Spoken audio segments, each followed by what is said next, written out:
आज जो कहानी मैं सुनाने वाला हूं वो एक ऐसे घर की है जिसकी दीवारें सिर्फ ईंट और पत्थर से नहीं बल्कि यादों, डर और भटकती रूहों से बनी हैं। एक ऐसा घर जहां जो भी गया वो कभी लौटकर नहीं आया। जी हाँ, एक ऐसा घर है जहां जाने का फैसला तो इंसान का होता है, लेकिन बाहर निकलने का वो फैसला घर करता है, और वो भी हमेशा के लिए। तो इस कहानी की शुरुआत होती है एक अजीब सी, एक रहस्यमयी दावत से। सोचिए, शाम का वक्त है, चारों तरफ घना कोहरा, और इसी माहौल में एक कार एक बिल्कुल वीरान पुरानी हवेली के सामने आकर रुकती है। उस हवेली का जो मेन गेट था ना, उस पे जंग लगी जंजीरें बंधी थी और एक पुराना सा बोर्ड लटक रहा था जिस पे साफ साफ लिखा था, अंदर आना मना है। मतलब एक खुली चेतावनी। पर ये एक ऐसी चेतावनी थी जिसे नजरअंदाज किया जाने वाला था। कार से 3 लोग उतरते हैं, माया, रेवा और समीर। वो तीनों उस बोर्ड को देखते हैं, फिर एक दूसरे को, और तय कर लेते हैं कि वो अंदर जाएंगे। उन्हें गांव वालों की बात भी याद थी। एक बुजुर्ग ने कांपती आवाज में कहा था, उस हवेली में मत जाना, वहां तो दिन के उजाले में भी परछाइयां जिंदा रहती हैं। पर उनके लिए ये सब सिर्फ एक कहानी थी। तो डर और सच के बीच उन्होंने सच को चुना। उन्हें क्या पता था कि कभी-कभी सच डर से भी कहीं ज्यादा खौफनाक होता है। और जैसे ही उन्होंने अंदर कदम रखा, हवेली ने अपना असली रंग दिखाना शुरू कर दिया, जिसकी पहली झलक एक लाल दरवाजे के पीछे छुपी थी। गेट खुलते ही एक अजीब सी चीखने जैसी आवाज आई। अंदर का नजारा, छत से एक टूटा हुआ झूमर लटक रहा था, जमीन पर संगमरमर बिखरा पड़ा था, और एक अजीब सा सन्नाटा था। ऐसा सन्नाटा जो कानों को चुभ रहा हो। और तभी सीढ़ियों के पास जो अंधेरा था ना, वहां से एक बूढ़ी औरत निकली। उसकी आवाज बिल्कुल फुसफुसाने जैसी थी। उसने कहा, ऊपर वाले कमरे में मत जाना, वहां वो सो रहा है। और बस इतना कहकर वो वापस उसी अंधेरे में कहीं गायब हो गई। रात और गहरी हो गई थी।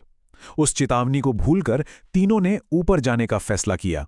सामने एक लंबा सा गलियारा था, और उसके बिल्कुल आखिर में सिर्फ एक दरवाजा, जिसका रंग खून जैसा लाल था। और उस दरवाजे के नीचे से कोई काला डाढ़ा सा लिक्विड बाहर रिस रहा था। अंदर से ना खरोचने की आवाजें आ रही थीं। अब वो घबरा गए और वापस भागे, लेकिन जिस दरवाजे से वो अंदर आए थे वो बंद हो चुका था। खिड़कियां भी जैसे पत्थर की बन गई थी। वो बुरी तरह फंस चुके थे। और तभी उस खौफनाक सन्नाटे को चीरती हुई एक बच्चे की आवाज, एक मासूम सी लेकिन डरावनी आवाज पूरे हॉल में गूंजी, छुपन छुपाई खेलोगे? अब तक वो समझ चुके थे कि ये कोई मामूली घर नहीं है। अरे ये घर जिंदा था, और ये भूखा था। भाग दौड़ में समीर का पैर जमीन के एक ढीले तख्ते पर पड़ा, और उसके नीचे एक छिपा हुआ दरवाजा था जो और भी गहरे अंधेरे की तरफ खुल रहा था, एक बेसमेंट की तरफ। उस बेसमेंट के अंदर धूल और सड़न की अजीब सी महक थी। दीवारों के पास सैकड़ों मिट्टी की गुड़िया रखी थीं। हर एक गुड़िया पर किसी न किसी का नाम लिखा हुआ था। और फिर उनकी नजर सामने रखी 3 नई गुड़ियों पर पड़ी, जिन पर उनके ही कपड़ों के टुकड़े लगे हुए थे।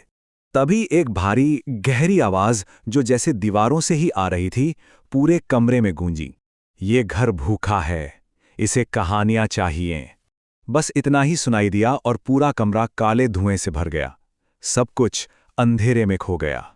लेकिन ये अंत नहीं था। ये तो उस कभी ना खत्म होने वाले चक्र की एक नई शुरुआत थी। जब माया की आंखें खुलीं तो उसने खुद को एक आईने के सामने खड़ा पाया। लेकिन आईने में जो चेहरा उसे दिखा वो उसका नहीं था। वो उसी बूढ़ी औरत का चेहरा था जिसे उसने हवेली में पहली बार देखा था। उसने अपने दोस्तों को आवाज लगाई, पर कोई जवाब नहीं आया।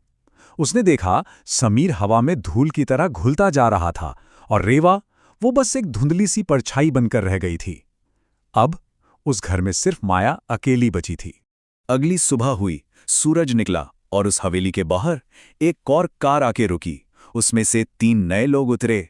शायद वो भी रोमांच की तलाश में आए थे। हवेली का दरवाजा अपने आप खुला।